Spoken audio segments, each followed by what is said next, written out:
What's up, guys? So today I want to talk about how to better your magic. Now, the last video I made was about the things that I didn't like about magic, and I started noticing when I played it back for myself that a lot of people don't have mentorship or anybody they can go to learn about the art of magic. There's just places to buy tricks at, but there's not a lot on the etiquette of a magician. So today I want to go over these things, and a lot of them are self-explanatory and a lot of things can help you. And this is a video for both new magicians and existing magicians because we can all go back and practice a lot better. But I feel like the number one thing obviously is don't reveal the tricks. Don't go out here and start revealing anything. It's not going to help you.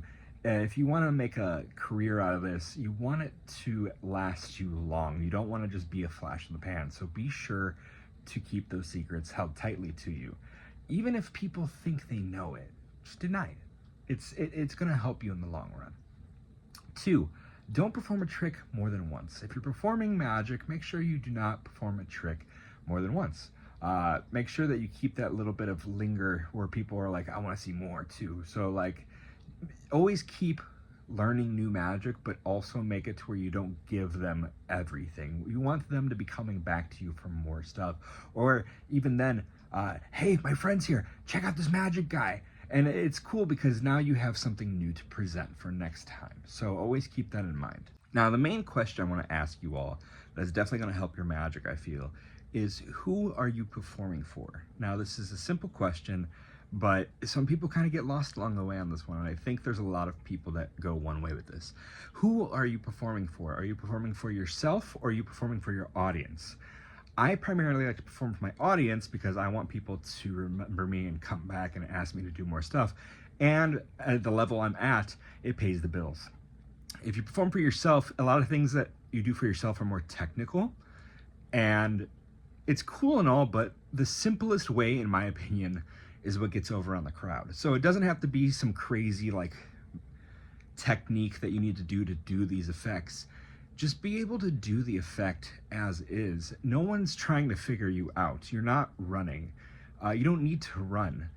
A lot of people, even though people know how magic is done in some ways, if you do it well enough, people won't even like raise a kind of eyebrow to it. Like if you do it with enough confidence and you have enough of a polish and enough of a kind of presentation to it, people like, because I've had people sit there and they go, I know this trick, like after my performance, I know this trick, but then it's like, I did that trick and you didn't catch it, so hey. But it's not about being caught, it's about just creating a moment for people.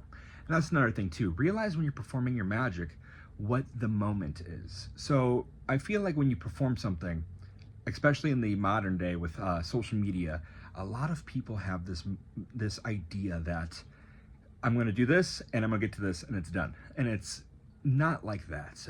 You want to present an item and you want to perform with it, but you need a magic moment in between before you get to the revelation, if that makes sense. So you want to be able to do something like, say, for instance, I'm going to perform with this pen. This pen's going to do something and you're going to like, I don't know, it could be a facial like emotion. It could be a movement. I do a lot of movements in my videos. So I'll sit there and I'll like, so it looks like there's something magical going on. I feel like people just go, pen, boom, it does the thing, and then like there wasn't a moment. People just get through the trick, and it's like, no, you need to create these moments for people. That way it locks in with them.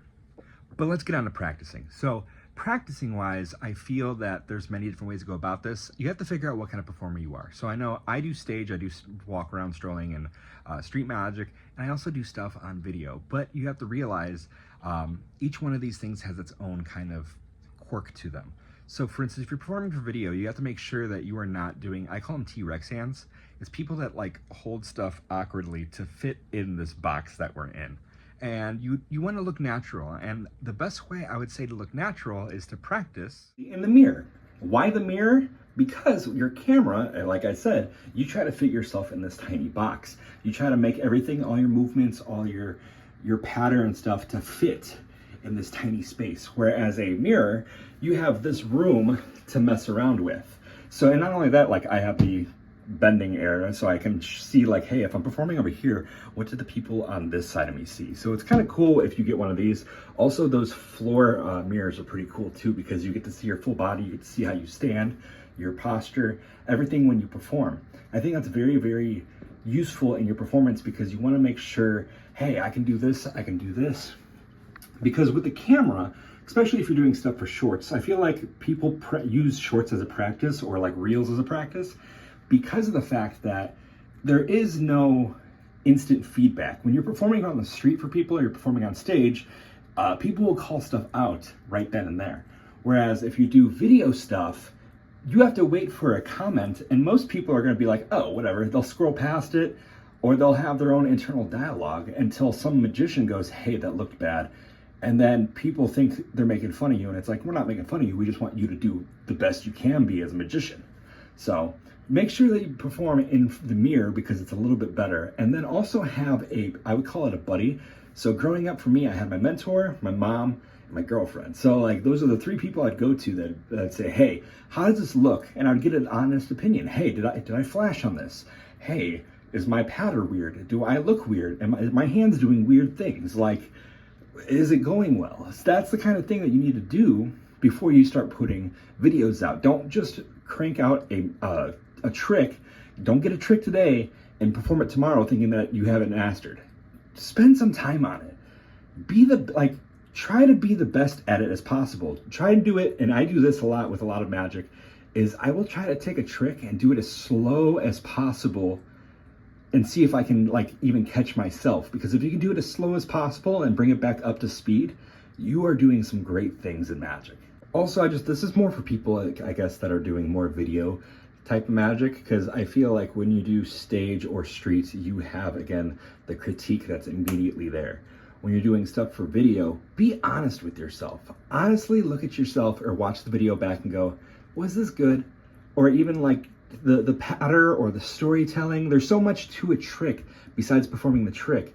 Make sure you have something that's like you're proud of putting out. Don't just put it out there because it looks cool. Do it because you're proud of it. Like, this is your brand. You are a magician. You want to be able to sit there and have people go, this guy is badass. And if you're sitting there putting out half-ass stuff, why would anybody want to watch you? And why would anybody want to sit there and hire you? And I'm not saying this in a negative way. I want you to genuinely, I'm going to look right at you when I say this.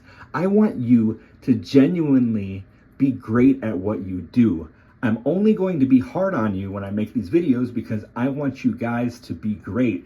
And I know there's a lot of potential for people out there. I see it in people. Just make stuff make sense. That's all I'm saying. I want to thank you guys for watching, though. If you have any questions about practicing magic or anything of the sort, please comment below. Or if you have any advice to other magicians, please comment below as well. But be sure to subscribe, and I will see you guys next time. Thank you for watching.